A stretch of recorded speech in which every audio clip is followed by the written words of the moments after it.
Next speaker, Sammi Gilbank, Hampshire Trust Bank, as I mentioned. You should have received this morning. All of you would have received something from me this morning. If you've not got it, check your spam folder. But you've been sent all the criteria and the marketing material that the lenders have provided to us. That has come to you this morning. So just up, if you've got the ability, print it. So you've actually got it in front of you. This will show you exactly what, because it's a 2-page document. A little bit on Sammi first of all. She's been in the market since 1995. Started with First National Bank, a lender I remember very well. Progressed with various roles over the years. And one great thing about Sammi is she's done a lot. She's done the broker, she's done the packager, she's done the lender situation, and she knows exactly what all of us are going through.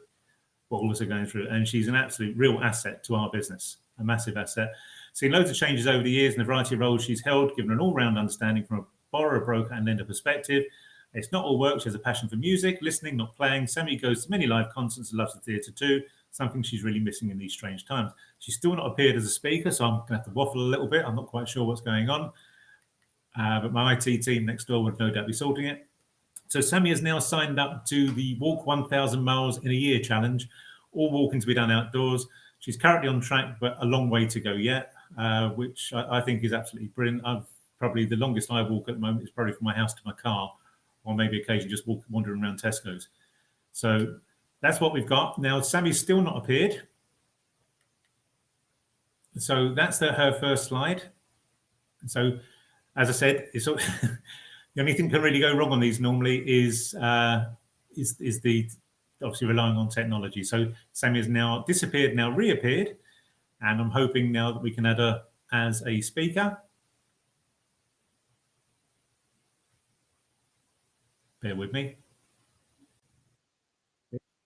Can you hear us? I can hear you. Can you hear me? Fabulous. Right, over to you, Sammi, because we're 3 minutes. We're 3 minutes over. So Righty-ho. You have control. I'll see you in 20 minutes. All right, perfect. Thank you, Tony. Good morning, everybody. As Tony said, I am Sammi from Hampshire Trust Bank, or probably more commonly known at the moment as HTB. We are a specialist mortgage lender, and we are completely non-regulated. So all the business that we do is unregulated lending. That's our buy-to-lets, semi-commercial, and also our bridging as well. Now, as Tony said, there will be a Q&A session at the end, so I will keep this to the 20 minutes for you guys, and then feel free to put any questions through and we'll go through them at the end of the presentation. Just kind of want to point out to you at the moment, obviously everything contained within the presentation is where our appetite normally sits. Because of what we're currently going through at the moment, we're doing our utmost to kind of stick to business as usual.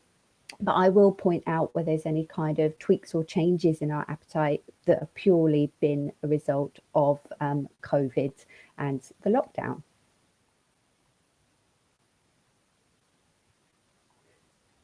So the first slide there basically kind of gives you a little bit of a flavour of the type of lender that we are. When I say specialist, that really is key. We are very much a hands-on, flexible approach type lender, and everything we do, we actually work with you guys to make the decision that's right for you and your clients. And what I mean by that is that we will look at things in a manual way. So you have the opportunity, obviously, to discuss your cases with the guys at Specialist, who in turn will then pick up the phone, talk it through with myself or your dedicated lending manager. When an underwriter comes to view the proposition, again, that's eyes on actual manual underwriting, which helps us to understand the complex structure of the case and obviously get it right and hopefully be able to help you and your client with the right outcome. So the first part of our business I'm going to talk about is our specialist buy-to-lets. To give you an idea, we can currently lend up to 15 million. That is per borrower, and that's either lending to somebody in their personal name, a limited company, or a combination of both. So this could be one large transaction or a number of transactions. But once we get to 15 million, that is our maximum. We can lend up to 75% loan to value.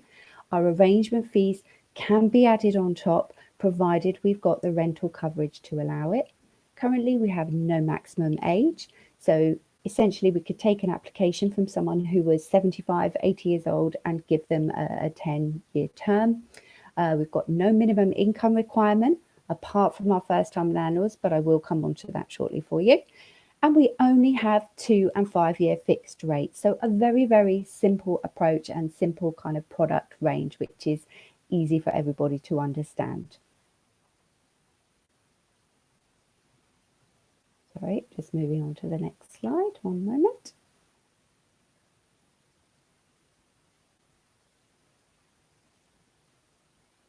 Right, so who do we lend to? Which types of borrowers? This is probably what makes us a little bit different from other lenders in our space. So we're certainly by no means a vanilla buy-to-let lender. We are absolutely what we say, specialist. So we can lend to trusts and offshore companies. If it's an offshore company, we are looking at BVIs, Channel Islands, Isle of Man. If you've got a company that's in a more high-risk country, then it's definitely something we would only consider on a referral basis. We can lend to trading limited companies, and that's any type of trading limited company. So it doesn't need to be set up with a specific type of SIC code. So it could be builder's merchant, plumber's merchant, etc., etc. If it's set up to hold securities, not a problem. But if it's just a run-of-the-mill trading company, we can lend to those as well. And new SPV, so a straight off the market, off the shelf SPV that's been set up purely and simply for holding investment properties. We can lend to portfolio landlords, any size. So there's no restriction on the number of properties within a portfolio that we can consider lending on. What we do is stress the portfolio, and that's done at 125% based on a 5% rate. Expats and foreign nationals, you'll see there as well. We are looking for either the expat or the foreign national to still have a UK footprint. So most of the time with an expat, that could potentially already be a security here in the UK, or a UK bank account, or UK limited company. And that's exactly the same for foreign nationals too. So foreign nationals we can lend to if they're residing in the UK and perhaps they don't have permanent rights to reside, or if they're a foreign national residing in their own country. But again, what we're looking for there is that UK footprint by way of bank account or limited company or security already held here in the UK. First-time landlords we can also consider lending to, but what we're looking for with our first-time landlords is for them to have a residential mortgage in the background and also a minimum income of 25,000. That minimum income can be per application, so it's not per individual. So if you've got 2 applicants, as long as their joint income is 25k, that's absolutely fine. And individuals, so we don't have to be lending to large portfolio landlords. It could be someone that maybe just has 2 or 3 investment properties. That is absolutely fine with us. So along with all those different borrower types, we can also lend on a whole variety of what we consider to be buy-to-let security. So that ranges from holiday lets, and with holiday lets, we are looking for a standard construction property. So it's got residential use. Worst case scenario, if as many of them are at the moment and have been over the last 6 to 12 months, if they're empty, could they actually be used and let on a standard AST? So we're looking for no restrictions on the use. It works well if you've got a property that, because of its location, it may be on the coast somewhere, lends itself well to being a holiday let, but is not restricted to that. New build flats we can consider, even the high-rise ones in city centres. On those, what we're actually looking for is for their, if there's a service charge, we'll be looking for the net amount of rental cover once that service charge has been deducted. So a lot of the newer build, high build ones in London will have services inside like gyms and swimming pools, etc. And for that, they will be paying a service. Freehold blocks, so that's multi-unit freehold blocks. We've got no restriction on the number of units under one freehold title. And that's the same with HMOs. We can do those any size as well. So any number of units under an HMO, as long as it's got the correct planning and licensing in place. Serviced accommodation, you'll see there, that's where we've got slightly limited appetite at the moment. So if you've got an apartment in a block that's currently sitting empty, and it would service well through people going for a city break to the theatre, etc., all those types of securities are not going to be used at the moment. Purpose-built student accommodation is also somewhere we've got slightly less appetite at the moment, purely and simply because a lot of the students haven't gone to, gone back to campus or are not staying in the student accommodation. A lot of it is empty, but we're hoping to see that change as we're coming out of lockdown. So maybe it'll be something we can go back to in the future. If you've got an HMO that's let to students and could alternatively be let to private or professional tenants, that's something that we would certainly be able to look at for you. You'll see there low rental yielding properties, so we can allow for some top slicing if the rent doesn't quite get them to where they want to be. That outside income that we're using for the top slicing could come from employment, self-employment, or a portfolio that they do have in the background. DSS tenants we can look to consider, so people that are on housing benefit or income support, but we wouldn't consider anybody that we would class to be a vulnerable tenant. Sitting tenant as well, we can consider if they're purchasing a property and there's already a tenant there, we can look to take that on so it doesn't have to be vacant at the time that it's coming to ourselves. Okay. This is quite interesting. So we now have a 5-2 product, and this 5-2 product gives you and your clients a little bit more flexibility. Standard 5-year products would have a 5-year tie-in at least. Our 5-2 product gives you the guarantee of a 5-year fixed rate, but only a 2-year ERC with nothing further after that. So in this current climate where it may be somebody is looking to hold security because they want to see what the market is doing, but then potentially in a couple of years' time they're going to sell that security, this perfectly works for them because it gives them that security of a 5-year fix, but only tying them in for 2 years. Okay. So along with our specialist buy-to-lets, we're also doing a lot of semi-commercial lending as well. Okay, so semi-commercial, that's where you've got that commercial unit on the ground floor and then residential living accommodation above. Again, all those different borrower types that I mentioned previously, we can consider lending to on our semi-commercial product. It's a manual underwriting process again. We're up to 75% loan to value again, and we can consider multiple types of tenants actually occupying the commercial element of the security. It does say there on that slide, up to 40% commercial. That's probably the only thing that makes us slightly different from other lenders in our space.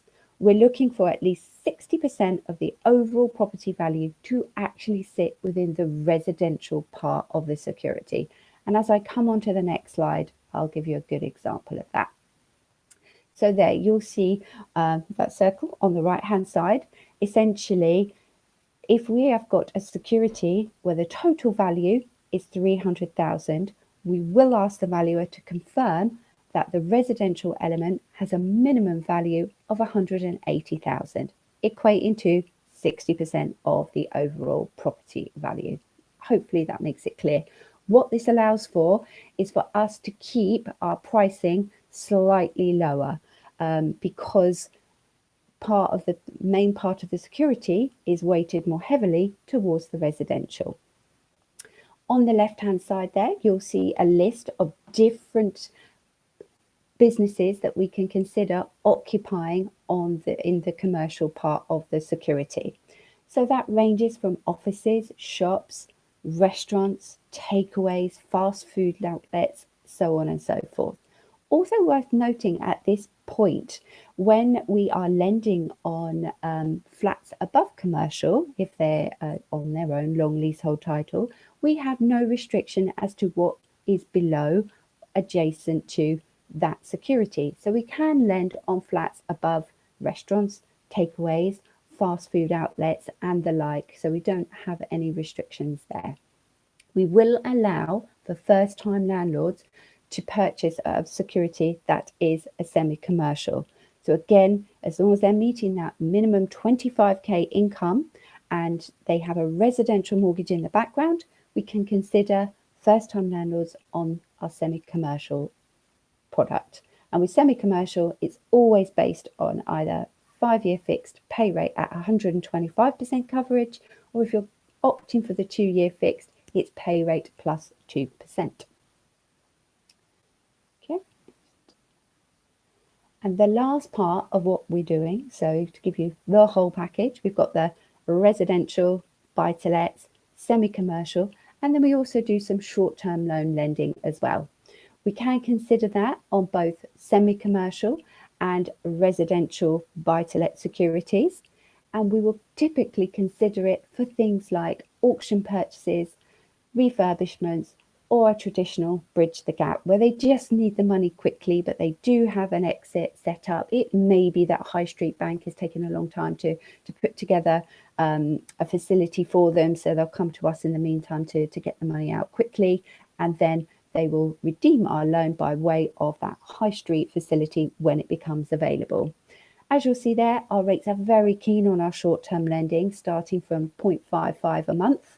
We have dedicated underwriter, so it actually comes out of the standard underwriting queue, and we have a separate underwriter for doing our short-term loans. We can use title insurance, we can use dual rep on legals, and all of these things help to speed that case up going through. 75% gross lending, that includes interest roll-up and fees being added as well. And there are no ERCs, a minimum of 3 months interest. We also have what's called a refurb in term product. So very similar to that 5.2 I was talking about earlier. This is a bit of a hybrid, which kind of just plugs a gap that we saw in the market. So experienced landlords will quite often purchase properties and they'll want to go in and do some light refurb work before they put a tenant into the security. So this refurb in term allows you to pick one of our standard term rates, but for the actual borrower to go in and complete some works to the property within the first 3 months before the tenants go in. So we're looking at light refurb, as I mentioned. That would be things like heating, electrics, carpets, painting, maybe a kitchen or a bathroom. That work must be done within 3 months. We need a valuer to confirm that within 3 months it will be ready to let, in terms of it's got the demand to be let within 3 months.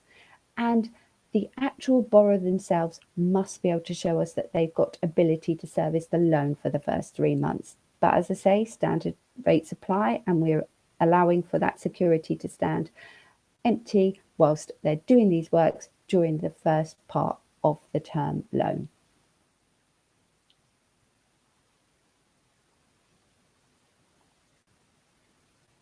So just a bit of a recap there. Our product range up to 15 million lending, and that's across all our different product ranges. Our minimum loan size is 100k, that's worth noting, but we don't have a minimum property value. So you could come to us and have potentially lower value properties, but if we're lending against 2 or 3, as long as we're meeting that minimum loan of 100k, we can consider lending on those lower value properties. Up to 75% lending, arrangement fees added beyond that where the rental cover allows. No maximum age, no minimum income unless we've got that first time landlord scenario, and very simple product range, 2 and 5 year fixed. And the next slide obviously brings you on to tell you how to submit your business, which is to the experienced guys there over at A Specialist. You've got my contact details there, so do feel free to contact me if you wish to discuss an inquiry. I have no issues with that, but the guys in the office are well informed on HDB to be able to answer all your queries. Sammy, lovely. Thank you very much. Probably brings me to questions. It Yes. does, yes. Just on the previous slide, I mean, we have got a little bit of time actually. Just on the previous slide, we have been Hampshire Trust's largest broker pretty much since they launched. I mean, we might have been overtaken now. I'm never sure who's doing what, but year in, year out, we've been sort of like certainly in the top three in a couple of years. I know we've given you more business than anybody else. We've written, honestly, everybody who's listened today, tens, close on probably the hundreds of millions now. So we do know them back to front, inside out. And with Sammi being key account manager, as you can probably gather from that title, she deals with the key accounts. And Sammy's also been our underwriter in the past as well. Or, sorry, our loan manager, I think they like to call them. And yeah, my staff know her incredibly well. And yeah, we have a great relationship with Hampshire Trust. So I know some of you may be able to deal direct, but if you don't, seriously, they are a lender you need to consider. Because the amount of business we can get through Hampshire that we can't get through anywhere else is mind-blowing, quite mind-blowing. It really is.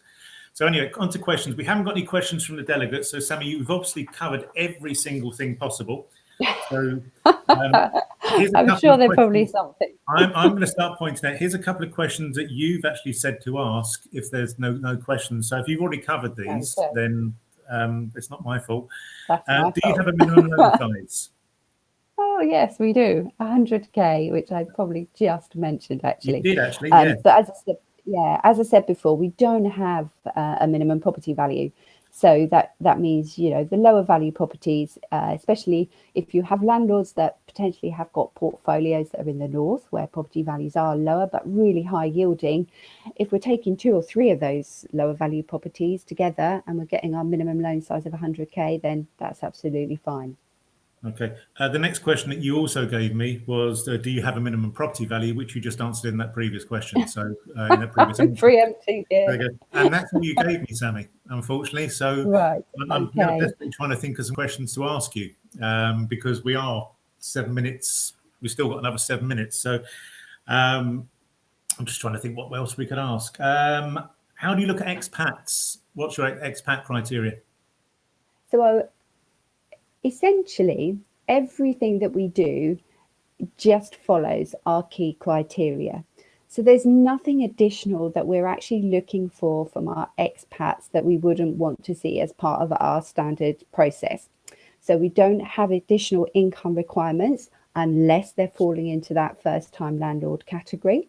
But what we are looking for is for them to still have some kind of foothold in the UK, and that can be either a bank account or that can be a property that they've already got here.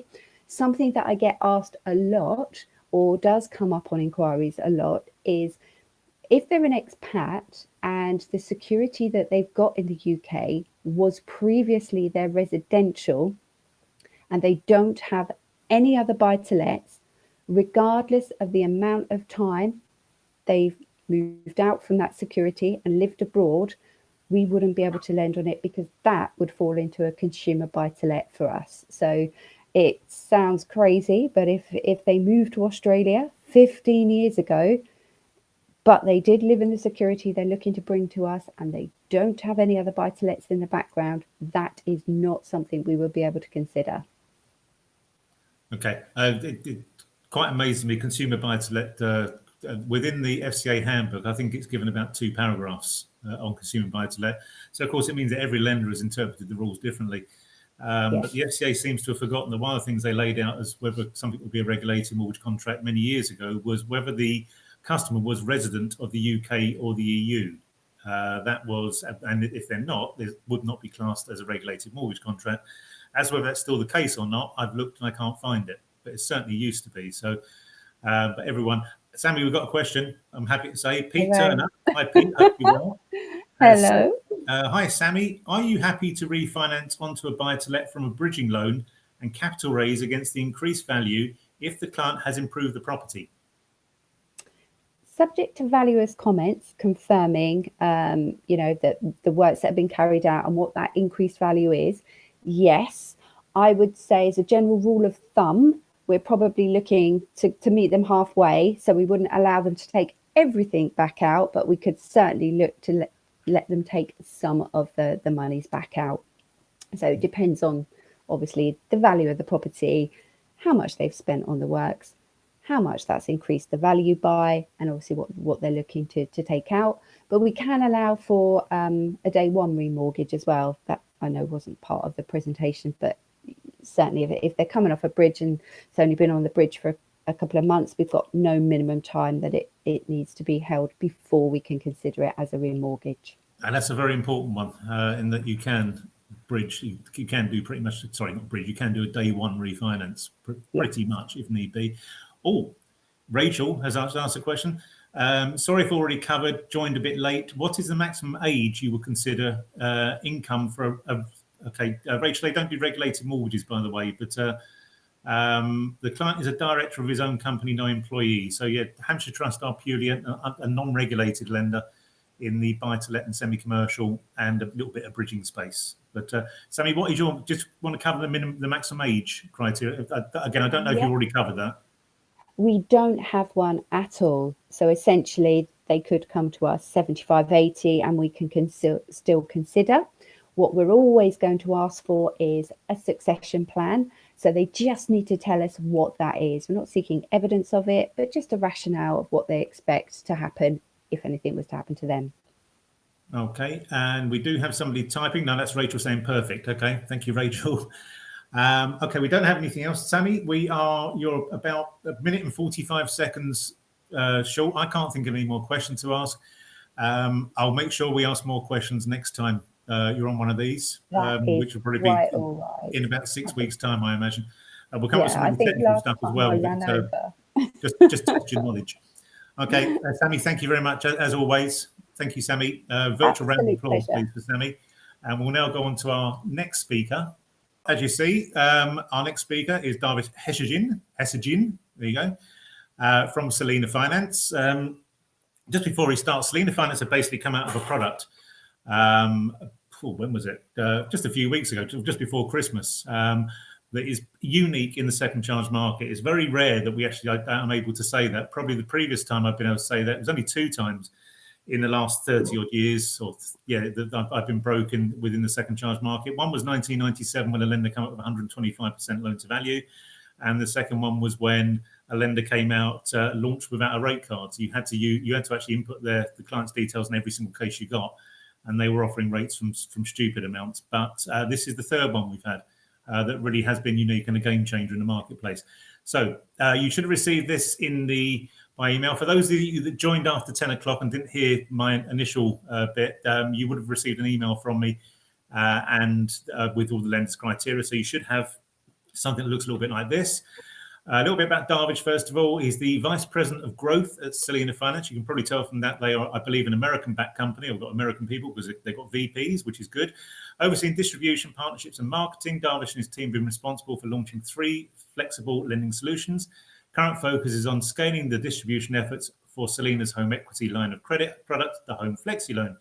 Darvish has got 10 years of experience in financial services, starting with PwC, qualifying as an accountant, so he'll know what a director's loan is, I'm glad to say, before spending 2 years in corporate finance, focusing on M&A and capital raising for financial institutions. Darvish has spent the last 6 years working for various fintech lenders in commercial and leadership roles.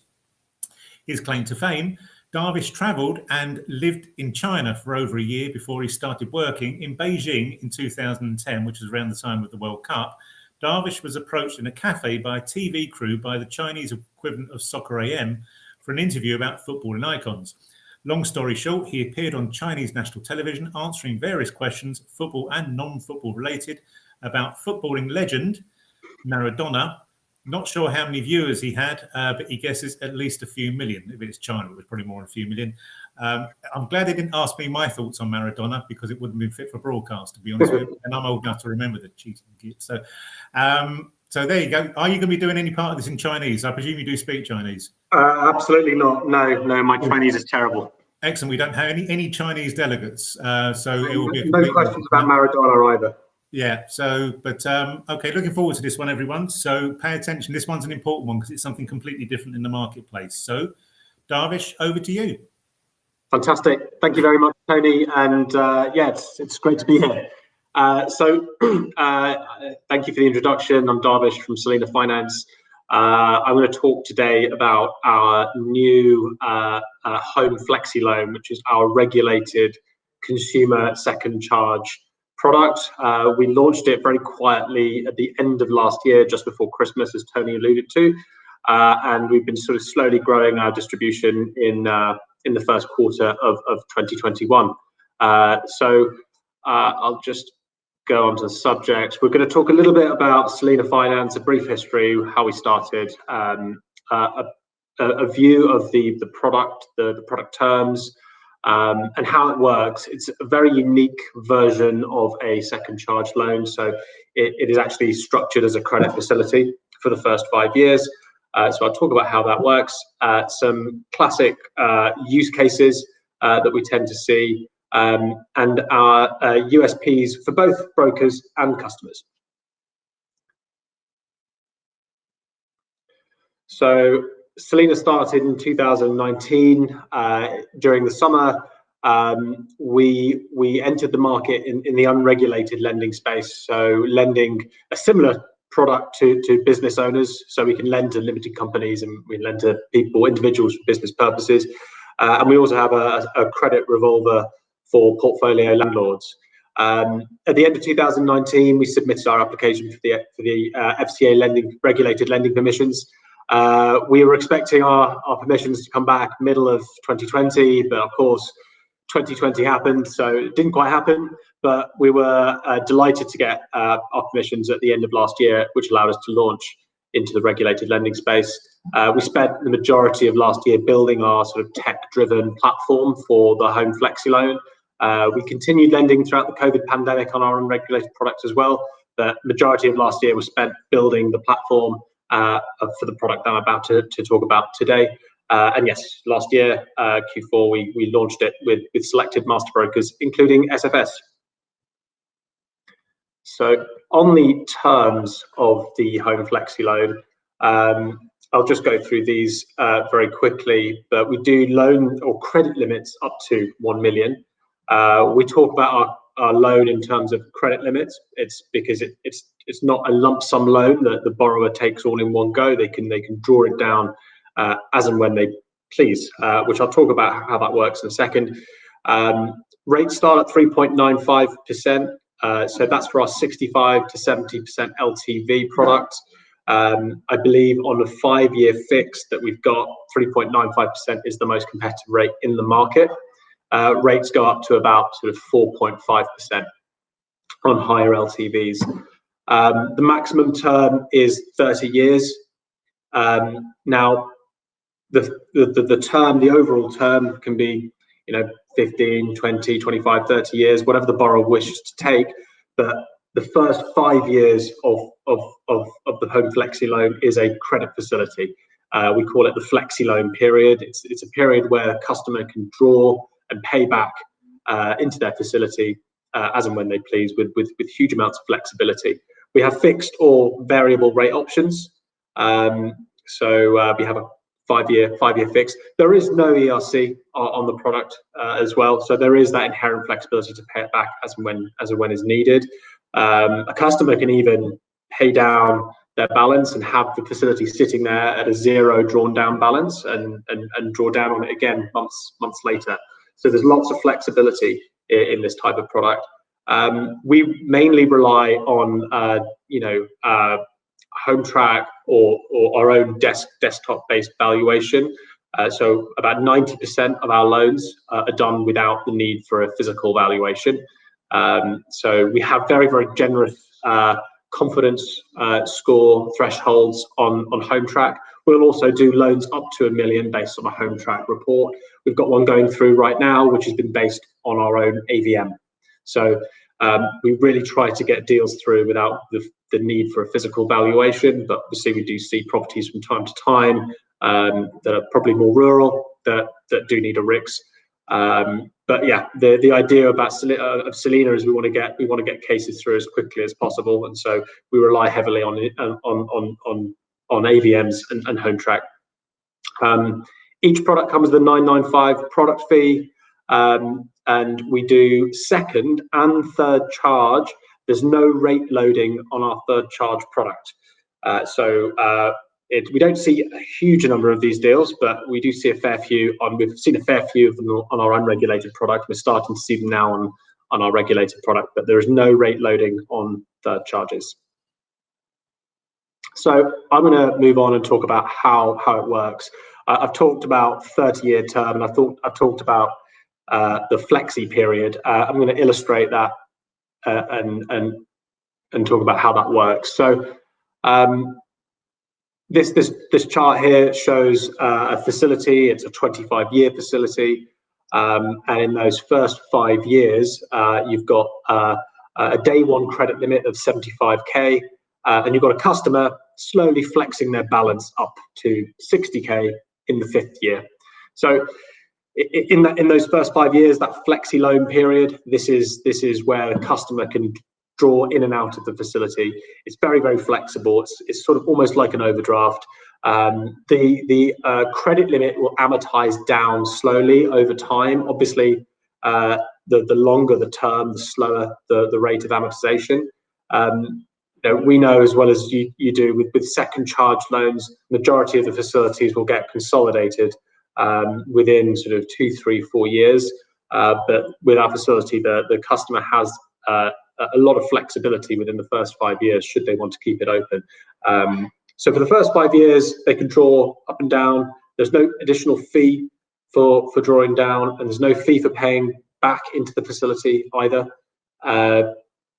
The customer doesn't get reassessed every time they draw down. They get reassessed on day one on their ability to service a fully drawn facility. So in this example, day one credit limit of 75k, the customer would have been assessed on their ability to service 75k fully drawn.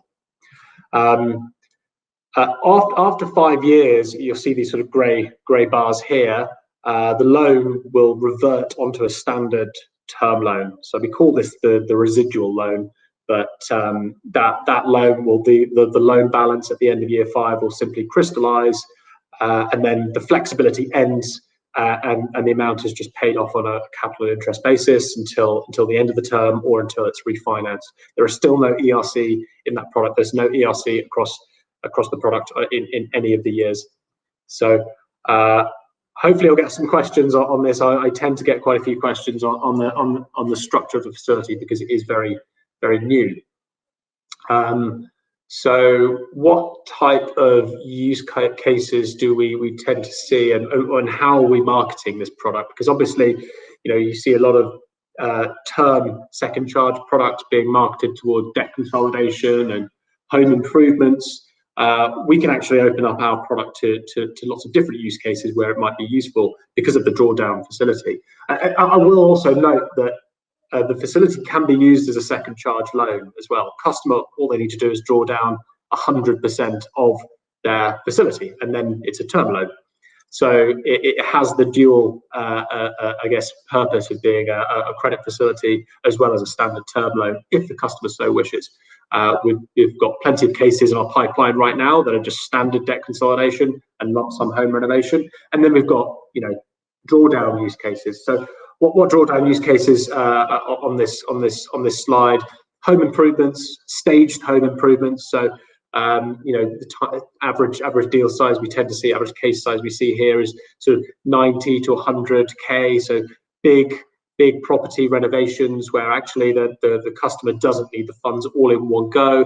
They actually need funds to pay their architect, and they need funds to pay the first contractor for the kitchen, and then the second contractor for the bathroom, etc., etc. But they slowly draw down those funds and save on interest because they're only paying interest on what they draw down. So for staged home improvements, it's a really, really good facility. School fees and childcare as well, private school fees in particular, where customers are paying, or parents of private school children are paying every term. The facility allows you to draw down every term or every month, or however often you pay your private school fee tuition. Again, you can build your balance up with this loan, and of course the repayments are over the overall term, so up to 30 years. So it can really take the pain away from really hefty school fee, tuition fees. Childcare as well. I know that some of my friends in London send their kids to these nurseries that are just astonishing how much they cost to send your kid to a nursery 4 times or 5 times a week. It can be used for that as well. It allows you to sort of draw down gradually over time and pay off these large sort of ticket lifestyle items. And our facility can be used for a whole host of things. It doesn't have to be used for one of these purposes. We're seeing a lot of cases right now that have an element of debt consolidation, but then some home improvements and multi-purpose facilities. Really, I mean, it's almost an overdraft backed by your home. So the idea of Selina is that the facility is just a sort of easy access to the wealth that you've built up in your home. So lots of different use cases, including business use cases as well. We have a separate business loan, but you can actually, an individual can apply for our home flexi loan for business purposes and actually benefit from a lower rate. So this is our lowest rate product in our overall product suite. I'm just going to go over a sort of case scenario on staged home renovation. Hopefully my chart here is clear, but I guess what I'm trying to illustrate here is a day one credit limit of 60k, fictional interest rate of 5%, and a loan term of 30 years. And this chart shows the first 18 months of this facility. You've got the dotted line at the top that shows the credit limit. Obviously, the credit limit will amortize down over time. So, you see this one going from 60 to 59k. But what we see here is a customer drawing down month 1, 20k. And their monthly repayments on the 20k are calculated at £107. Our minimum drawdown is 5k. The initial minimum drawdown is 5k. Thereafter, customer can draw down as low as £1,000 at a time. So it is really flexible in terms of the amounts that customers can draw down. They can, even if something they have a big life expense, they want to buy a mobile phone, they can take £1,000 out of their facility to do that. Right? It's almost meant to be a sort of alternative to more expensive forms of credit. Month 6, customers flex their balance up by another 6k. So what happens here? We actually recalculate the monthly repayments to £140, and so on and so on. You see month 12, they draw another 10k, month 18, they draw another 15k. So every home improvement, every large scale home improvement is different, but it is generally you're paying off the project in chunks. So sometimes paying the architect first, and then one set of contractors, another set of contractors. It's never a sort of linear lump sum amount that you take out on day one. So we think that this offers customers flexibility to draw down in line with the project life cycle, and also save interest by only paying interest on what they draw down. So hopefully that's clear. I'll move on to another use case. So we've got private school fee funding here. So a fictional limit of 80k and rate of 5% and a loan term of 30 years. The chart here is actually done on a year-by-year basis, just for simplicity. So day one credit limit of 80k amortizes down to 75 by the beginning of year 5. But you can see here the customer is drawing down 15k every year to send their child to a private school. So 15k in year 1 results in monthly repayments of £81. Second drawdown of 15k in year 2. Monthly repayments are recalculated at 162. Just as the previous example, whenever a customer draws down, the monthly repayments are recalculated to reflect the outstanding balance. Equally, when a customer pays back into the facility, which remember they can do free of any early repayment charges, we do not charge any early repayment fees. But the customer can repay. We see customers that get a large parts of their income in the form of bonuses, and so it really appeals to people who have bonuses, who they want to take out this facility, and then when they get a bonus, they can pay a large lump sum amount back without penalty. And again, the monthly repayments will simply be recalculated to reflect what is outstanding. So in this example, it's simple, sort of 15k per year. Obviously, with most school fees, you're paying on a term-by-term basis, but this illustrates how a customer would flex their balance up to near the top of the credit limit by year 5. So the last slide, I guess the USPs for broker and for customer. For the broker, I think, we know that speed is very important, and turning deals around very quickly is very important, and that's why we have heavy reliance on home track, for example. It's in our packaging guide. And obviously, you can speak to SFS as well, and they can give you sort of what size properties, where the sort of size of properties we can rely on a home track report, but we can rely on a home track report for a loan of up to £1 million. So I think it's quite generous versus the market. But home track up to 75% LTV, no restriction on loan size up to 1 million. So that speeds up deals. We're new to market as well, so we've got no legacy. We started in 2019. We've built all our technology. We've built our entire platform from scratch. We've taken no off-the-shelf packages. We've built it all ourselves. What that means is that we're very, very quick to and agile to sort of iterate and make changes. So the team at SFS are going to be updated in the coming weeks on a number of portal changes that we've put out. So we're already thinking about version 2 of our portal. But also what it means is, fast turnaround times from an underwriting perspective. So right now our SLA from full pack to offer is 24 hours. We think for brokers that this product allows you to expand your market a bit more and talk about more use cases than you otherwise would be able to with traditional term loan products. I think specifically talking about staged home renovations and private school fees, I don't think many brokers are talking about those particular use cases so much. And our facility is ideal for those scenarios. For the customer, the USPs are, we think it's a highly flexible credit facility and a really, really easy way to access the wealth that they've built up in their home for whatever purpose, whether it's school fees, home renovation, lifestyle. It can be used for multiple purposes. Customer only pays for what they draw down, so there's no non-utilization fees on undrawn balances. And I think really importantly, there are no ERCs. You can take this loan out for a year, repay it, and close the facility, or you can repay it and have it sitting there at a 0 balance and have it ready for when you want to use it again. So that's everything from me. Those are my contact details. I'll hand it back over to Tony. Darvish, thank you very much. Did say it was unusual, that product, didn't I? Okay, we've only had one question, which I will come on to probably last because it's from a former staff member of mine. So I'll cover that a little bit later.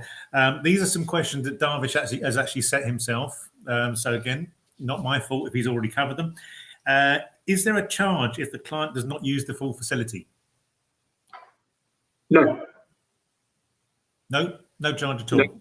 No, the customer will need to draw down the minimum drawdown when the facility gets activated. So that currently stands at 5,000, but there is no non-utilization fee of any kind.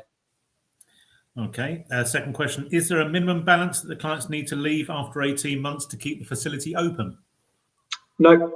So I think I said it in the last slide. The customer can draw from the facility and then pay back. And if they pay back and redeem the full outstanding balance, they can choose to either terminate the facility and close it, or they can just have it there sitting at a 0 balance, ready for when they want to draw down again. Final question that you set yourself, Darvish, was: can the facility be used as a standard second charge term loan? Which I think you've already covered. Yes, it can. So customer just needs to draw down the full balance, and it just then operates as a standard second charge loan. They still get all the flexibility of being able to repay and redeem balances without fees, and then to be able to draw down again after that. But if the customer wants to use it as a standard second charge loan, they absolutely can. Okay. I mean, obviously we got a bit of time because Darvish has very kindly finished early, which is excellent for me. So it means I can have something to eat a little bit quicker than I thought I could. Certainly, one of the things we'll be doing, and if any of you are thinking where could this fit in, if you've got any private schools around you that are close to you, we've got Berkhamsted School, for example, which is set up in 1541, and there's hundreds, if not probably thousands, of kids walking around sometimes who all go to this particular school, and it does cost a lot of money to send children to this school. We are contacting Berkhamsted School now to get them to offer this out to parents, because you would be absolutely amazed. It's not just very, very wealthy people who send their kids to private school. There are people out there who do borrow on a regular basis to ensure that the fees are paid. And if you've got something that is there for a drawdown facility for 5 years, absolutely ideal. And another idea is, I know you can gain from local authorities, anyone that's applying for planning permission to do an extension. If you get that information come over to you, you can contact those clients in some way. Would you like help with funding your extension by stage payments rather than having to borrow the whole lot up front or borrow that on an expensive bridging basis? So it is seriously an excellent product. We're looking at both those, for example, so something we're looking to launch. I'll come on now to Richard Kroll's question, and it's not so much a question, but it's a debating point, I think. I'm going to let Darvish answer the first bit. Are manual underwriting and brokering skill sets becoming a skill of the past within broker firms with the emergence of new tech platforms from lenders? What's your thoughts, Darvish? I don't think so yet. I think we still have people that are underwriters that are looking at every case, and it's not as if it's a computer says no. Fintech in the context of Selina, and automation in the context of Selina just means that when cases are submitted, the information is presented internally to underwriters to allow them to underwrite quicker. I don't think manual underwrites are going to go away anytime soon. Every case needs to be looked at on its own merits, and so whilst there's lots of things we do internally to try and surface certain pertinent bits of information to underwriters, that's there to make their jobs easier. It's not there to take their jobs away. Well, certainly from a broker's perspective, as far as I'm concerned, it's certainly not a skill of the past. When it comes to things like lenders who will look at, for example, Equifax credit scores, of course, that's something that is an electronic thing. Sometimes there is a little bit of leeway with lenders. And also the other thing that you'll find is that some lenders use different Equifax scores because there's not just one. There's more. I think there's currently 5, 6, I believe. And most lenders do use Equifax, by the way. I think Selina use Experian, but most lenders are with Equifax. So certainly not a skill. As I mentioned earlier on, if I'm having to teach people what a director's loan is a broker skill something of the past? I don't think so. Just on your second part, Richard, when I used to make you, because I was the director of the company that Richard joined the industry, so I apologise to everyone that knows him.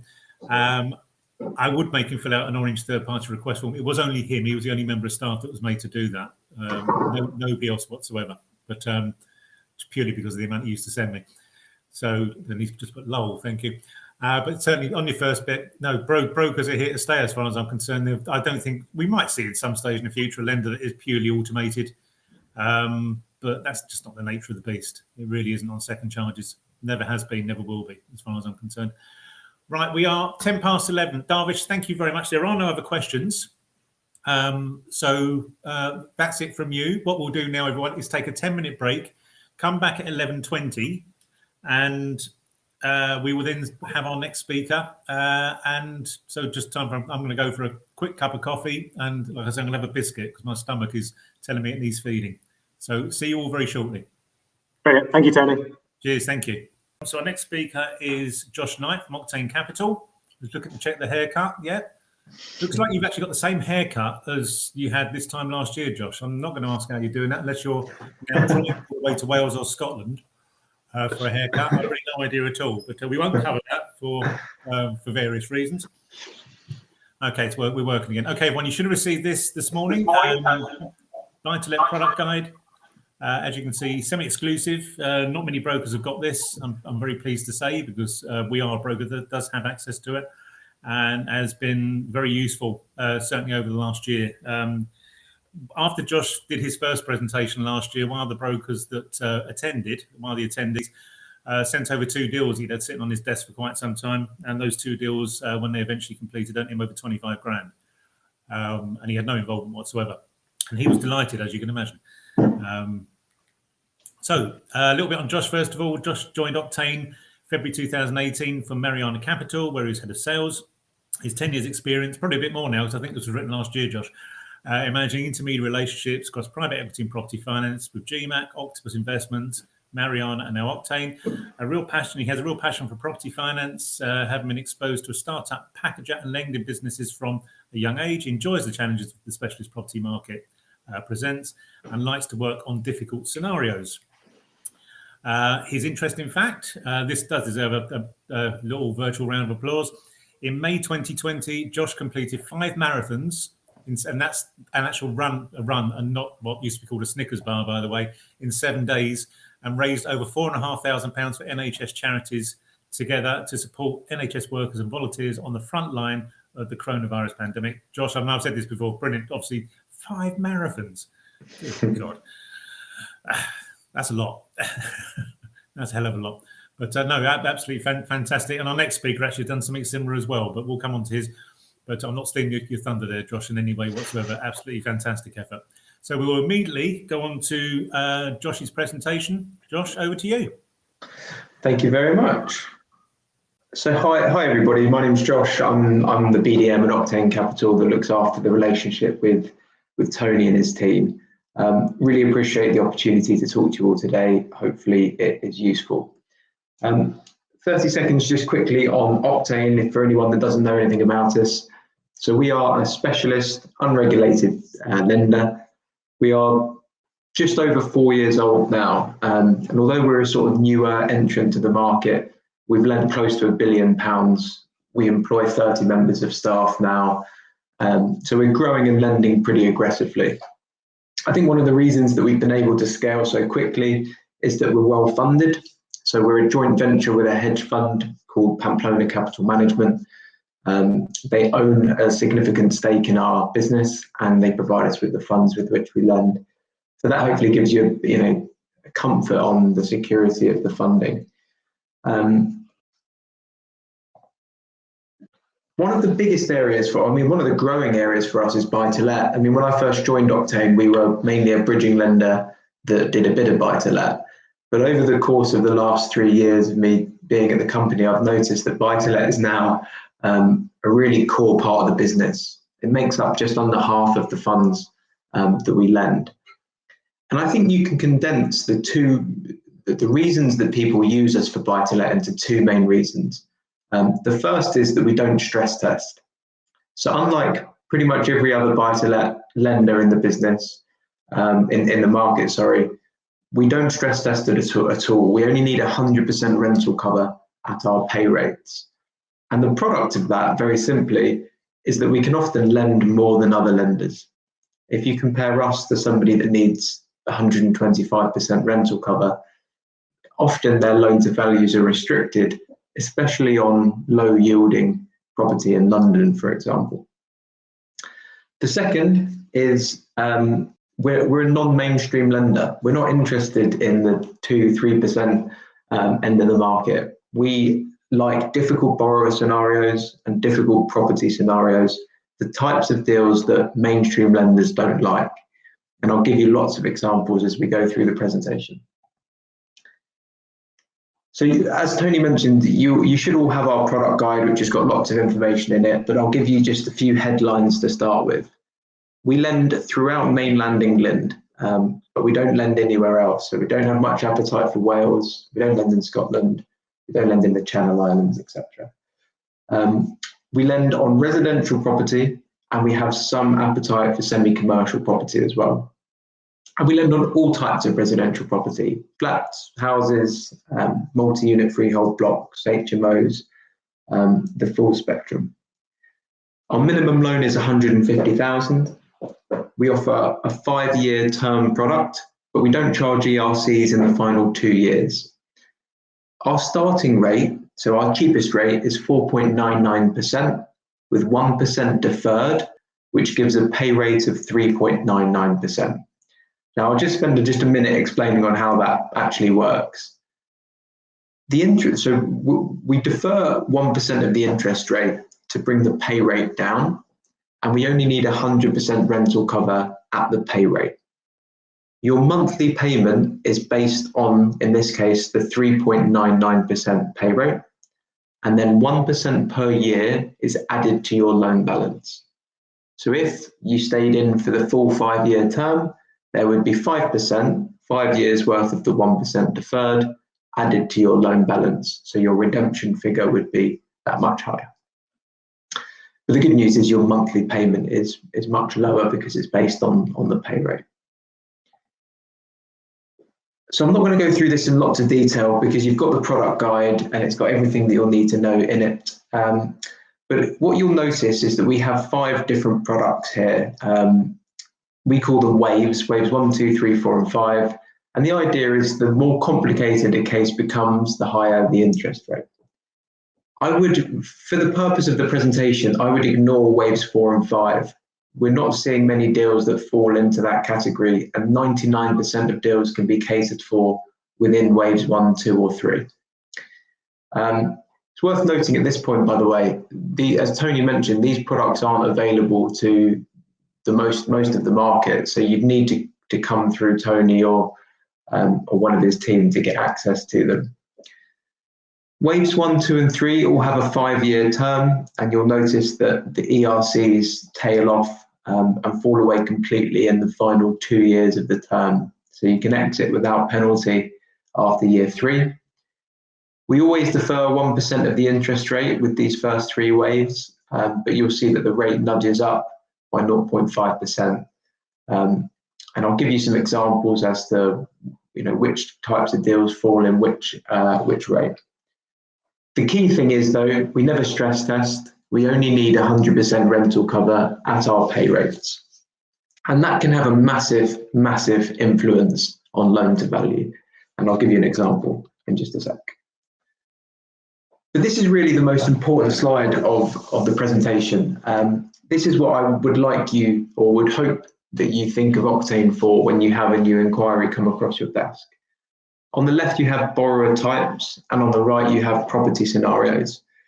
Just to reiterate, we are a specialist buy-to-let lender. So we're interested very much in the complicated cases that mainstream lenders don't like. So if you look down here, we can lend to foreign nationals or expats. They don't have to have any UK properties. They don't have to have any credit footprint in the UK whatsoever. They don't even need a UK bank account at the time we take the application on. We can lend to people with adverse credit, first-time buyers, first-time landlords, people with low income or no income at all, and even offshore companies and trusts. That's not an exhaustive list, it just gives you an idea. On the right-hand side, you've got property types. We can lend on semi-commercial property, residential above commercial, small and large HMOs. We go up to 24 rooms on an HMO. Multi-unit freehold blocks, we go up to 30 units, so a block of 30 flats we could lend on. Ex-council, holiday lets. And there's 2 others actually that aren't on there. One is planning irregularities. So we quite often see, historic HMOs that don't have planning permission to be configured in that way. We can consider those deals, and also short leases. Hopefully that gives you an idea of just how broad our appetite is. I think the best thing about my job working for Octane is very rarely having to say no. More often than not, there is a home somewhere within our rate range for pretty much every scenario. I'll give you some examples. And this is actually a deal that we completed for Tony. When we did the presentation back in September, I believe, this was a case that came out of that presentation, and we completed a few weeks later. It was an interesting case. So this is a block of flats in London, and we were looking at refinancing a first floor apartment.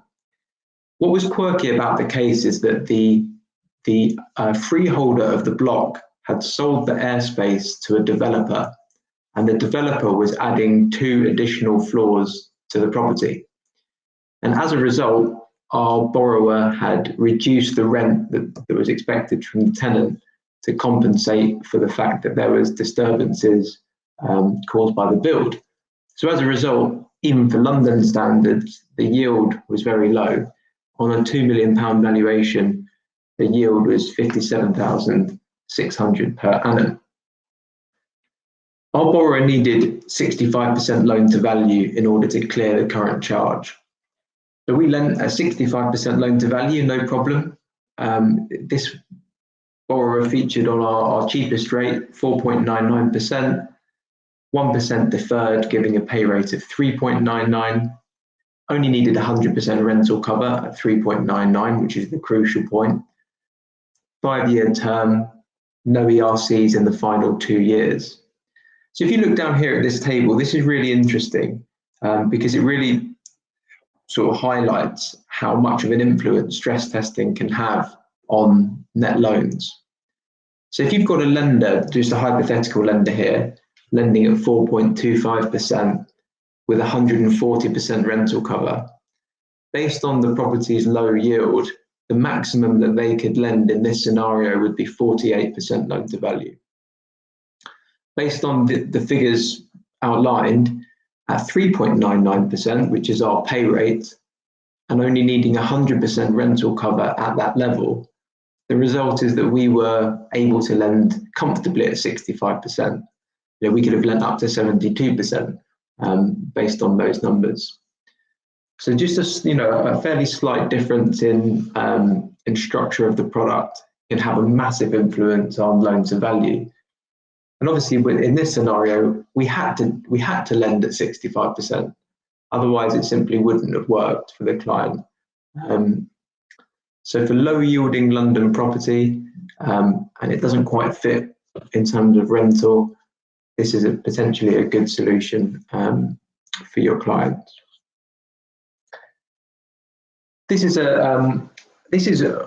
for me a really common scenario. I mean, I look back over the last 3 months, 70% of the buy-to-let cases that I have personally completed have been to foreign nationals or expats. It's growing to be a huge part of our business. And what we've noticed over the last year is, especially the Chinese investor market, buying new build properties in Canary Wharf and Battersea, it seems to be a real influx of investors into those markets. This is a good example of a case. We've got a Chinese national and resident. She owned one other UK property, and that is crucial for us. Whether they own another property or not will determine how cheap we can offer the rate. But remember, it doesn't matter if they don't own any UK properties. We would still lend to them if this was their first purchase. It's just that we can do it cheaper if they've got one. Value of the flat, just over 710,000. Rental income fairly low, as you'd expect with a new build flat in London. So this is a wave 2 deal. We lowered the rate slightly because of the fact that she is a foreign national. So rather than being on the cheaper rate, she's on the second rung up. 5.49% is the rate with 1% deferred, as always. So the pay rate is 4.49%. You'll get bored of hearing me say it. We don't stress test. We only need 100% rental cover at the pay rate. So in this case, that's 4.49%, sorry. We lent at 65% loan to value on a 5-year term with no ERCs in the final 2 years. That's always the setup. But in similar fashion, if we look at, when I completed this deal back in December, I asked the broker, can you provide details of who were the next best lenders that you looked at? And he gave me 2 products that he had sourced. The first lender was at 4.39%, but needed 140% rental cover. Lender 2 was at 5.29%, but needed 125% rental cover. And of course, the product of stress testing in that way, when combined with the fact that the property is low yielding, meant that the maximum that they could lend was 57% and 54% respectively. We were at 4.49% as a pay rate, with no stress testing, meant that the maximum that we could have lent was 79%. Now, we don't lend at 79%, but it meant that we could lend freely at 65%, which is where we were comfortable, which was the best option that the broker was able to source. So that's foreign nationals buying new build London property is a really strong area for us. And finally, this is I think probably one of the quirkiest buy-to-let cases that I have worked on. So this was a 9-bed HMO in Northampton. I appreciate the last two case studies were both London focused, but please don't think that we only lend in London and the Southeast. In fact, the majority of the business we write is outside of London. So this is a 9-bed HMO. Our borrower wanted to purchase it, but there was a number of complications. The first was the borrower had no experience.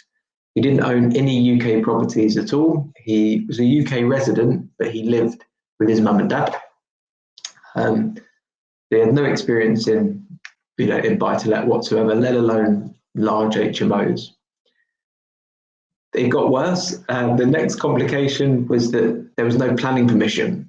So he couldn't demonstrate that the property had planning permission to be configured as a 9-bed HMO. And then lastly, one of the 9 rooms was occupied by a protected tenant, which meant that our valuer couldn't actually view inside that particular room. So this is just a myriad of different problems, but nonetheless, it gives you a good idea of just how complex the case can be. So let's start with experience. We don't mind lending to first-time buyers, first-time landlords at all. It's a big part of what we do. If you've got a first-time buyer, first-time landlord buying an HMO, that's also fine, but we would just insist that you use there's a managing agent lined up to manage the property on their behalf. Planning permission. We managed to get around that point by taking no planning indemnity, and also we got comfortable that there was established use. So they could demonstrate that the property had been configured in this way for 8 years, which was enough with the indemnity to get us comfortable.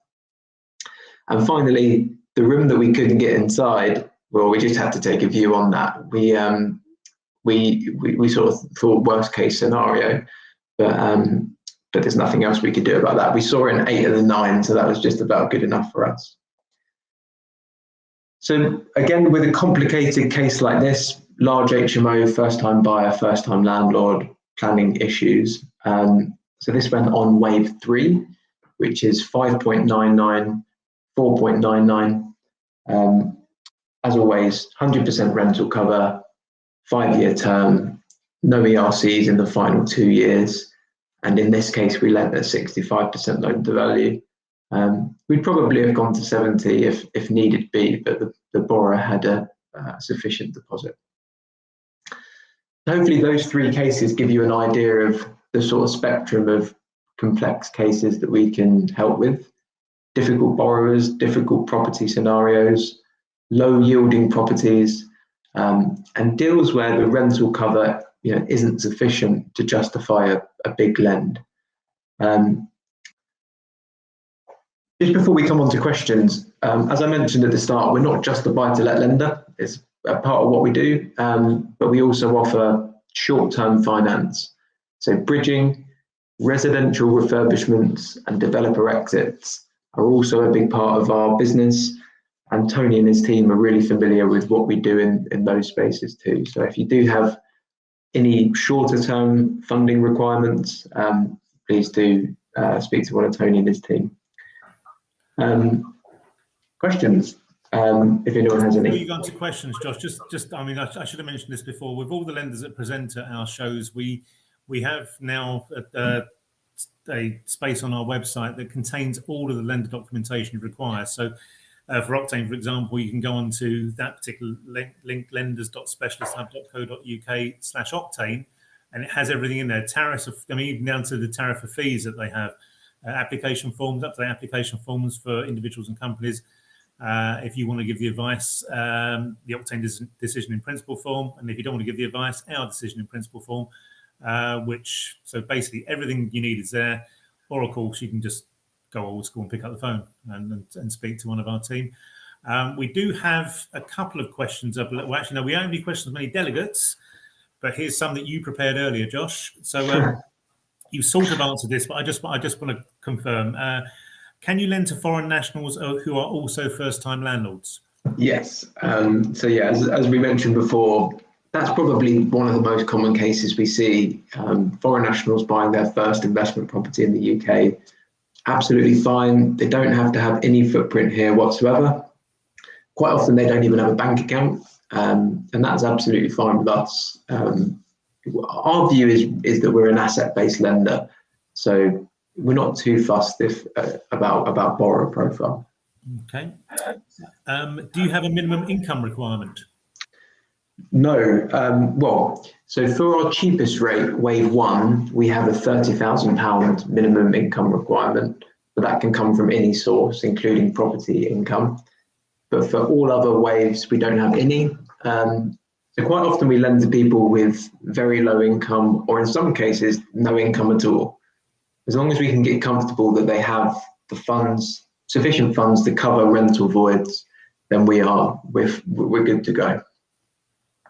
Okay. Do you stress test the background portfolio? No. So we don't even look at the background portfolio. So that's one of the joys of being an unregulated lender, that we don't have to operate the way that many lenders do. Okay. And finally, the only last thing, sometimes this is something that certainly brokers I speak to have trouble getting their head around. Can you just explain how the 1% deferred works? Yeah, it is confusing, but there is kind of method in the madness. So let's use the case of our cheapest rate, 4.99%. So the pay rate is 3.99%, and your monthly payment is based on that 3.99% rate. So you service at that level throughout the term of the loan.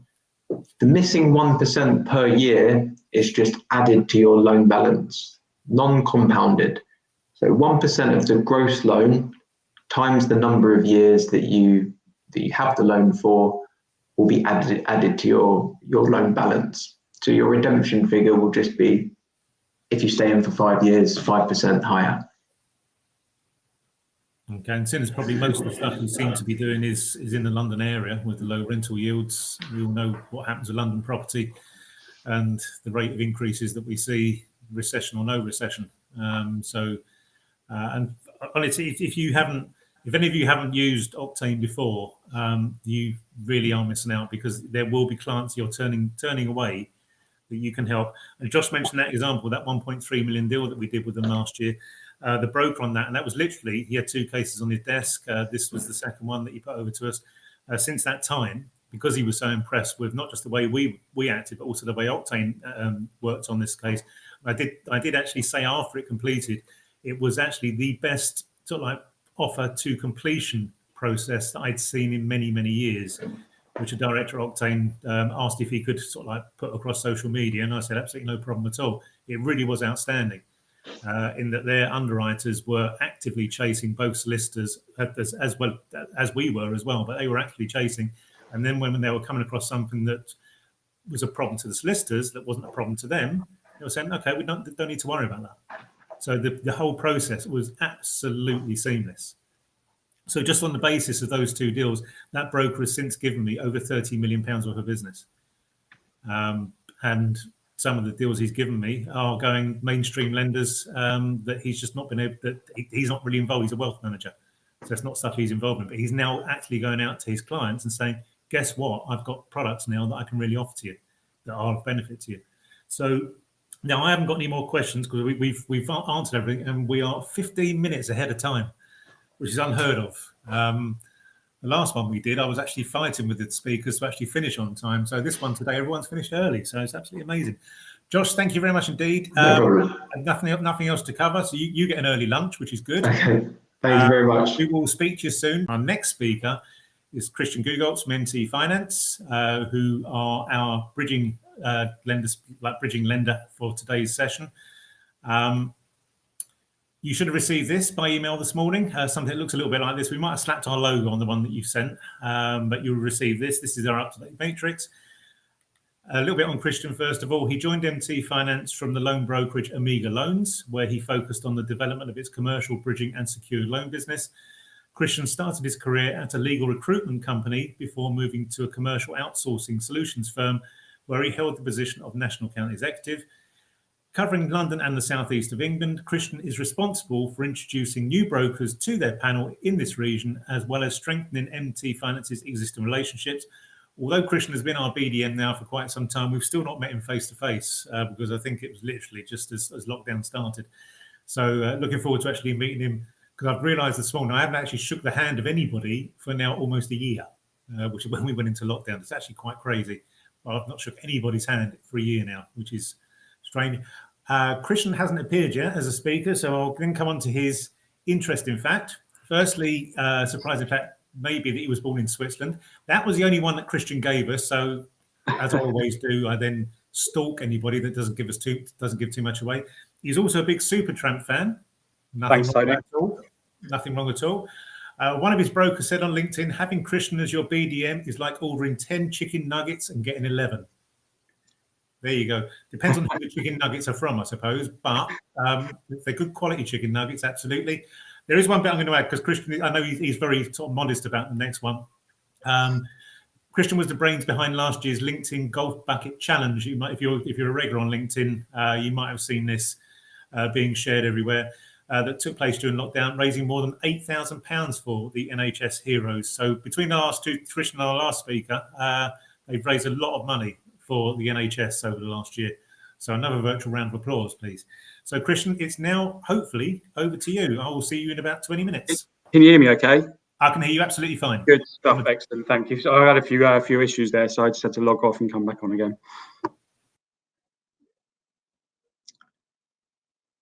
Hello, good afternoon or good morning, everyone. Thanks, Tony, for having me on today. Just obviously going to discuss a few bits around MT Finance. Just to introduce myself again, I'm Christian Gugolz, Senior BDM at MT Finance.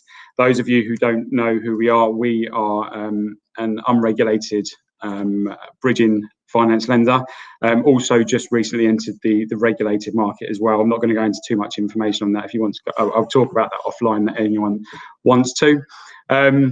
So just to give you a bit of background about who we are, we've been around since 2008, so we're now in our 13th year.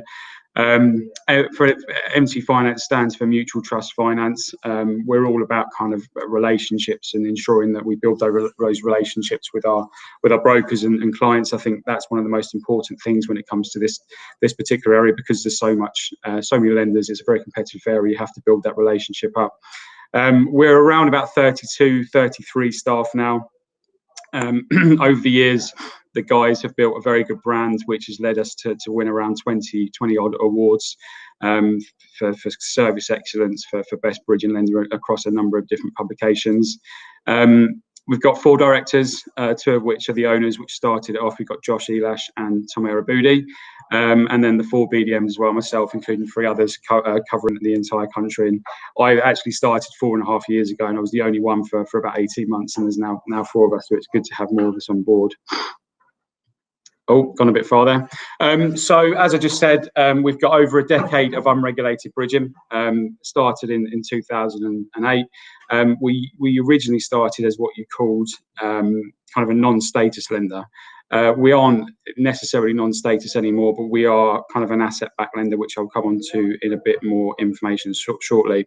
As some of you may or may not know, we actually recently entered the regulated market as well.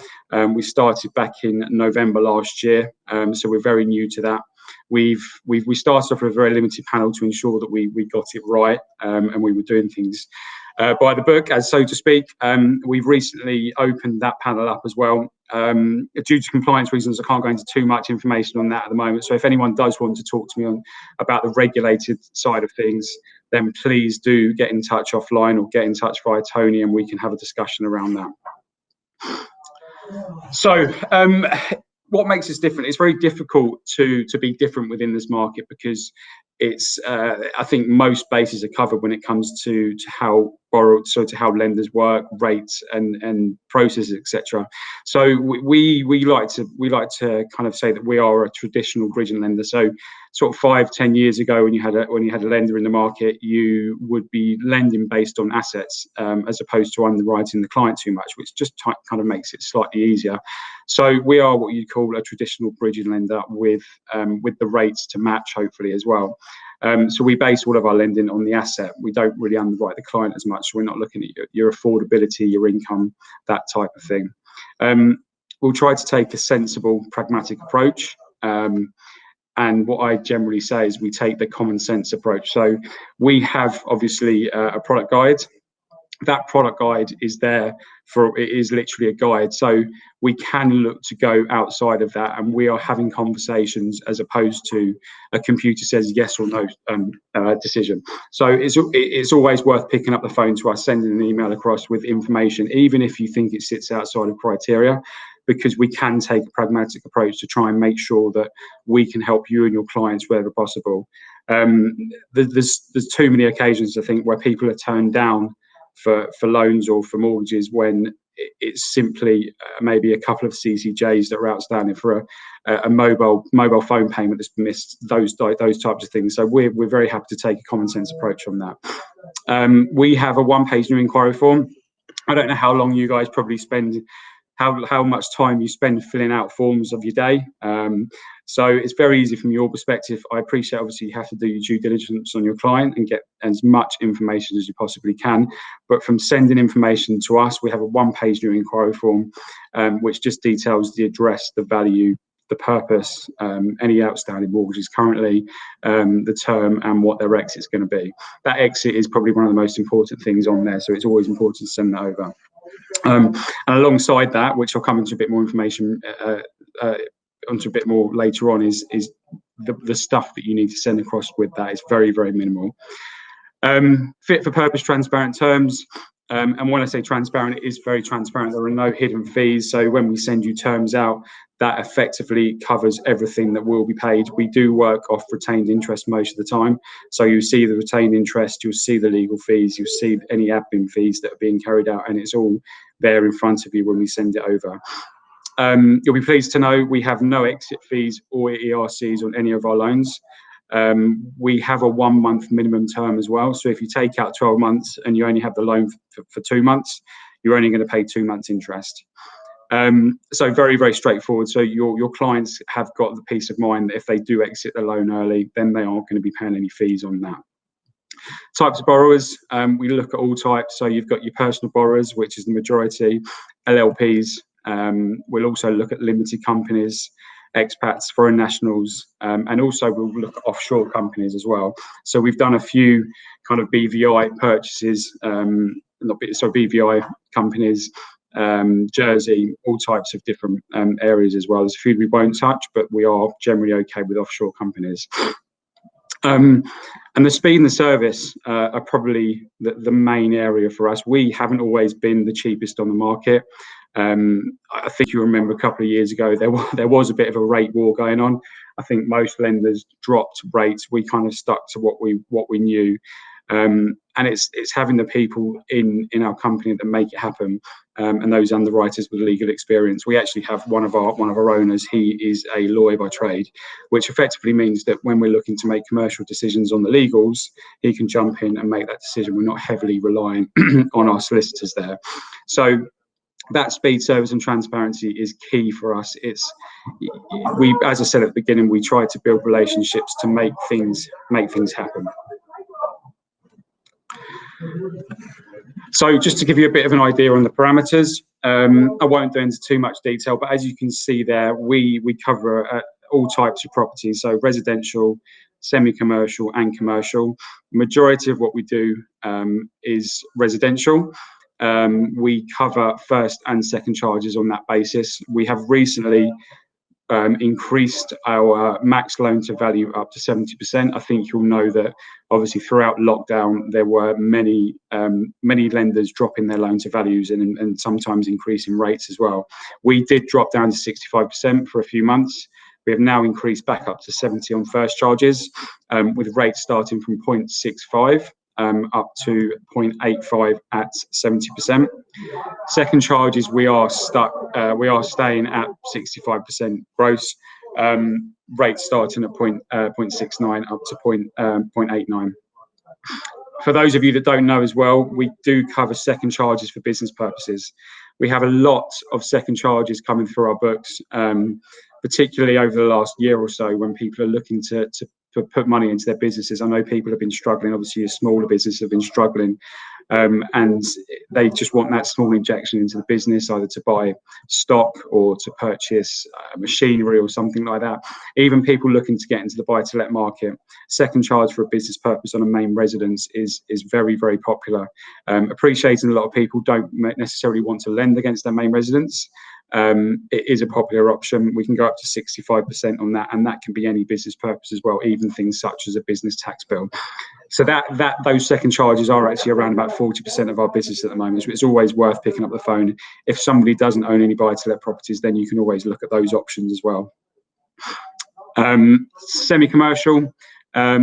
We seem to be seeing a lot of semi-commercial deals at the moment, particularly people buying and converting into flats. So you'll notice, I think, high streets, over the next year or so are going to be very different to what they have been over the last couple of years or 10 years, however. There's been a lot of small business, unfortunately, I think, that have had to shut up shop. And those kinds of places are being snapped up by investors now to convert into residential downstairs and upstairs, sometimes into HMOs. So those types of deals we can look at. Maximum up to 65% gross loan to value. And then I'll come on to heavy refurbs shortly, but if they are looking to get money for the works as well, we can do further drawdowns on that basis. Max 65%, and that, as I said, rates from 0.85. Commercial, again, you can see there we've put max 55% gross. As I said at the start, we do try to take a very pragmatic approach. We have done a couple of deals at 60 and a couple at 65% as well. So it is a case of, let's look at the deal. Does it make sense? What's the area like? What's the asset like? Can we look to increase the loan to value in that if we need to? So as I said, it is just a guide. That is first charge, and we can look at second charges as well, generally at a lower loan to value, but it's all case by case on that. And the rates on that are from 0.85. Heavy refurb, slightly different. You have a few lenders that can do purchase and works day one. We work on a drawdown basis on a revaluation model. So we can go up to 65% day one. We can't provide the works day one. If the client has money to start the works and get the property to a position where it increases within the first 3 to 6 months, we can then release further drawdowns against the uplift in value. And that's done by sending the valuer out to revalue the property, and then we can lend further funds. And we can actually go up to a further 4 drawdowns if they need to. Max loan size generally is 500,000 on that. That probably will increase, I imagine. That was mainly due to COVID that we dropped that, because I think materials and contractors weren't as readily available as they were previously. Rates from 0.8 and up to 100% of the costs. Generally speaking, the value of the works can't exceed 70% of the value of the day one value. The value of the day one value. Yeah, so we can't look. We can look outside of that again. If it makes sense, we can look to increase that. So that heavy refurb is very good for your semi-commercial properties if they're looking to extend out the back or to convert the loft, those types of things as well. So very, very, very, very easy to use as well. So just a simplified, what can I use a bridge for? You've obviously got a list of things there that I'll cover a few of those. You can see what we can do. A few of the big ones are below market value purchase. So we can look to go up to 90% of the purchase price, not to exceed 70% of the open market value, not 180-day open market value. There are occasions as well where if there is gifted equity, we can actually look to do 100% of the purchase price. As long as it's an arm's length transaction, we can look up to 100% of the purchase price, and that rate will obviously based on the percentage against the open market value and not the purchase price. Lease extensions,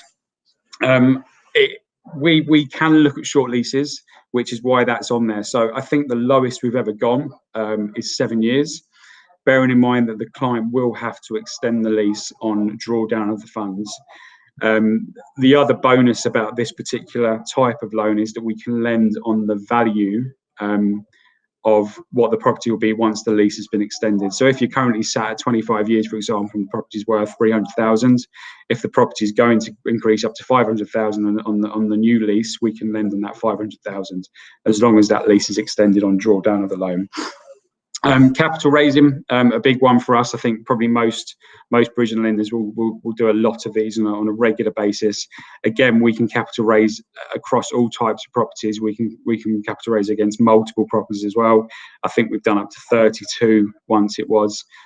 So it is obviously a lot more work, a lot more legals and a few more valuations to be carried out, but we can look at capital raising across a number of different properties. Time restricted transactions. I'm going to come on shortly onto something called bridging trends, which we do on a quarterly basis. It's just a few figures of last year.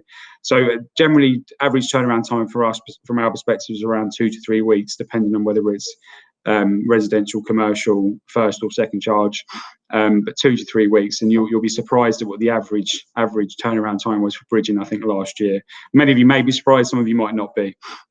Rebridging again is another one we can look at, light and heavy refurb, and development exits as well. Development exits generally sits under the standard bridging product from our perspective, because if it's development exit, generally all the heavy works have been carried out, so it's just the internals to be done.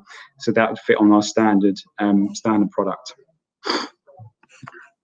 So as I mentioned a couple of seconds ago, this is, I don't know if you can all read this properly, it's quite small, I just had to squeeze it in. So these are the overall figures from bridging last year, and this data comes from a number of different of our introducers. I think we've got about 15 introducers that provide their data over each quarter in the year, and this was the data that came for the entire of 2020.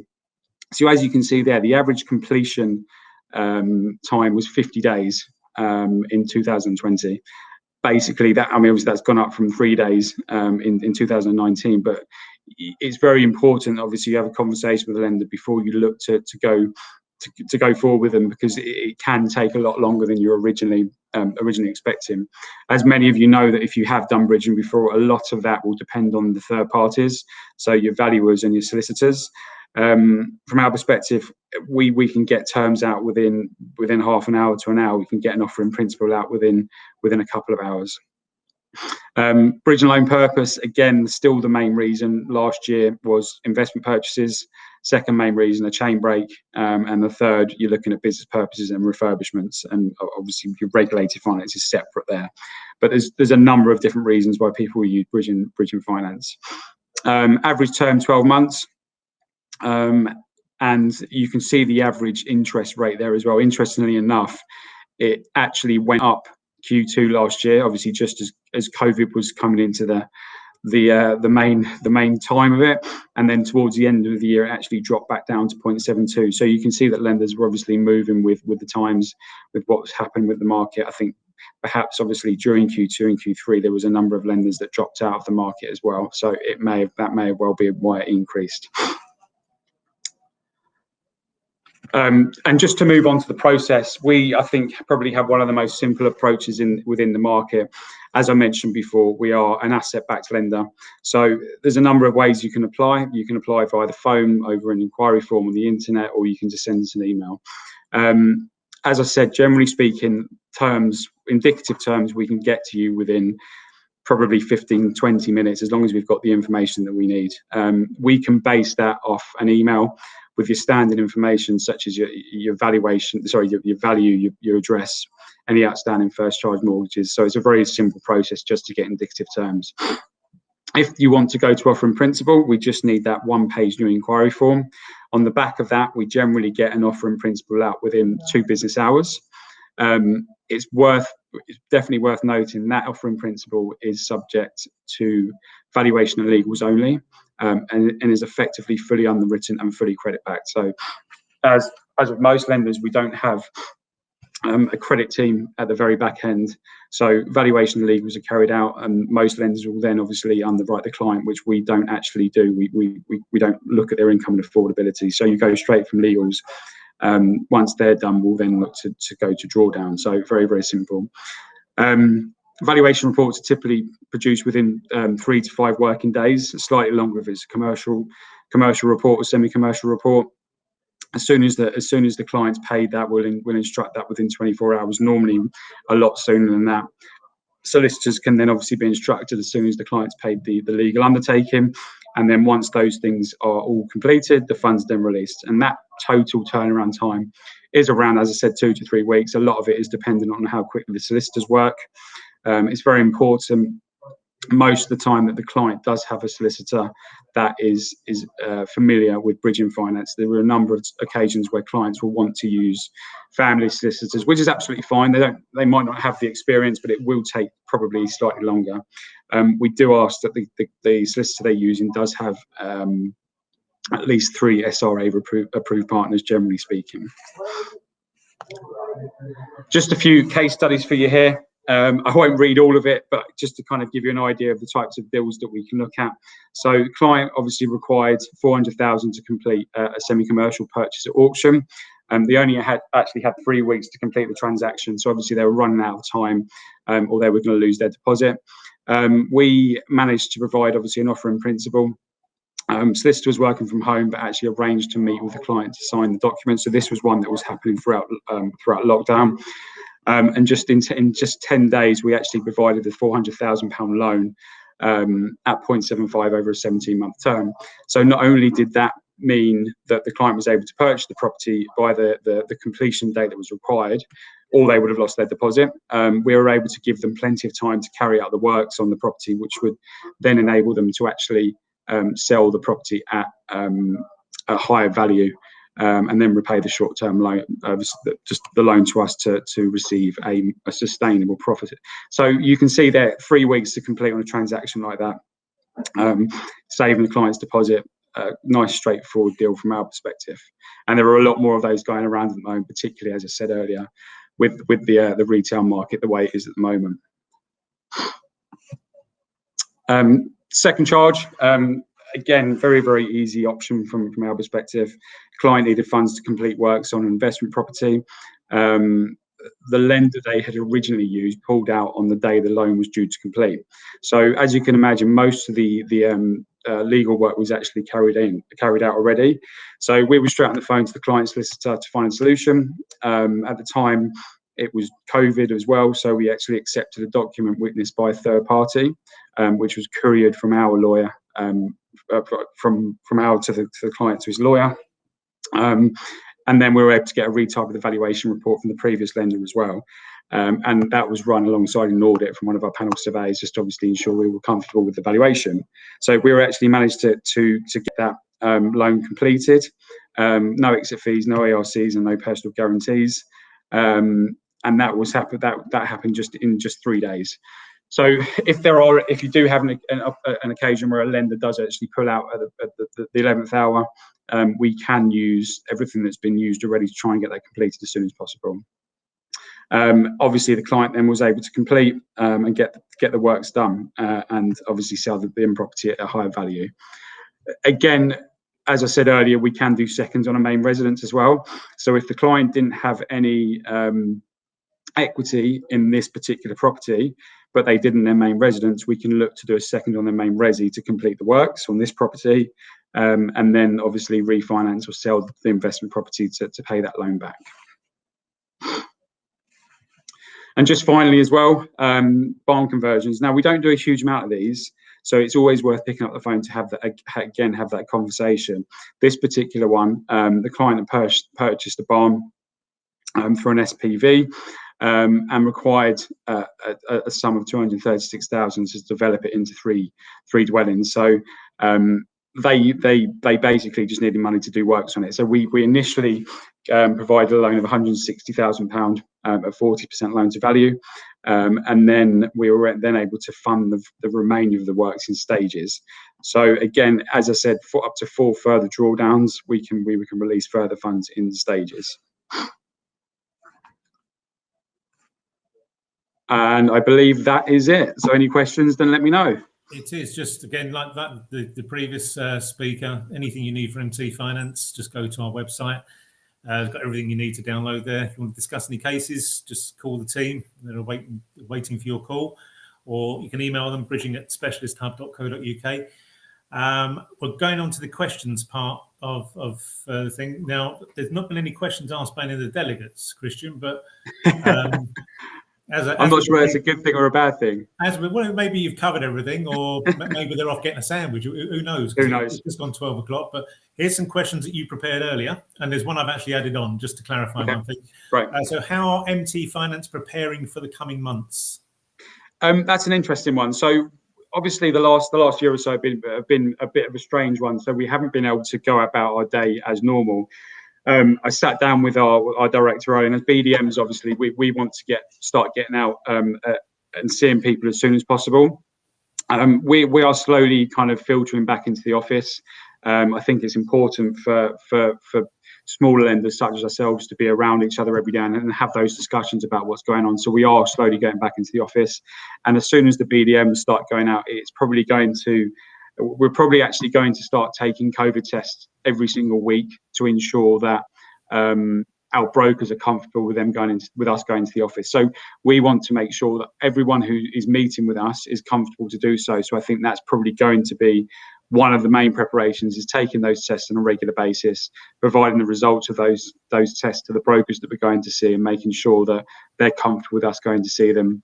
And then just going about our business generally, I think, and continuing to do things normally, I think, really, and that's really as simple as it gets. Okay. What is your average turnaround time for a loan to be completed? As I already mentioned in the presentation, it is around 2 to 3 weeks. I just wanted to cover a bit more on this because I think it's important that that we manage expectations. So first charges is probably around about 2 weeks. Second charges, because you have to get consent, is normally around about 3 weeks. Commercial and semi-commercial can differ because you've obviously got different types, more complex properties. But it's always worth having that conversation to start with the client as well, just to ensure that they're aware of what the solicitor's part in the process is, as well as the surveyors as well. Okay, final question. I think you mentioned this, but unfortunately I missed it because I just popped out to the loo. Do you work on open market value or 180-day value? 9 times out of 10 we'll work on open market value.